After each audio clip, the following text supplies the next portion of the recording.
અમદાવાદ 12 જૂન 2025ના રોજ ભયાનક પ્લેન દુર્ઘટના, અનેક જાનહાનિની આશંકા. અમદાવાદ 12 જૂન 2025.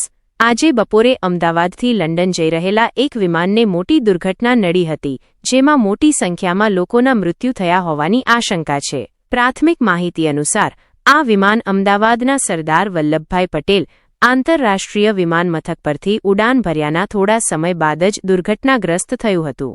દુર્ઘટનાનું ચોક્કસ કારણ હજુ સ્પષ્ટ થયું નથી, પરંતુ વિમાનમાં ટેકનિકલ ખામી સર્જાઈ હોવાનું કે પછી અન્ય કોઈ કારણભૂત બન્યું હોવાનું મનાય છે. દુર્ઘટના સ્થળે બચાવ કામગીરી પૂરજોશમાં ચાલી રહી છે. સ્થાનિક પોલીસ, ફાયર બ્રિગેડ અને NDRF of national disaster response ફોર્સની ટીમો રાહત અને બચાવ કાર્યમાં જોડાઈ છે. ઘણા લોકો ઘાયલ થયા હોવાના પણ અહેવાલો છે, જેમને નજીકની હોસ્પિટલોમાં દાખલ કરવામાં આવ્યા છે. SV ન્યૂઝ ગ્રુપની સંવેદના. SV ન્યૂઝ ગ્રુપ આ ભયાનક દુર્ઘટનાથી અત્યંત દુઃખી છે.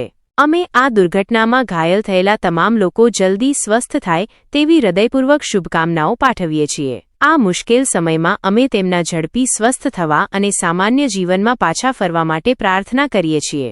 આ દુર્ઘટનામાં જેમણે પોતાના જીવ ગુમાવ્યા છે તે તમામ મૃતાત્માઓને SV ન્યૂઝ ગ્રુપ દ્વારા શ્રદ્ધાંજલિ અર્પણ કરવામાં આવે છે. અમે શોકગ્રસ્ત પરિવારો પ્રત્યે અમારી ઊંડી સંવેદના વ્યક્ત કરીએ છીએ અને આ દુઃખની ઘડીમાં તેમને શક્તિ મળે તેવી પ્રાર્થના કરીએ છીએ.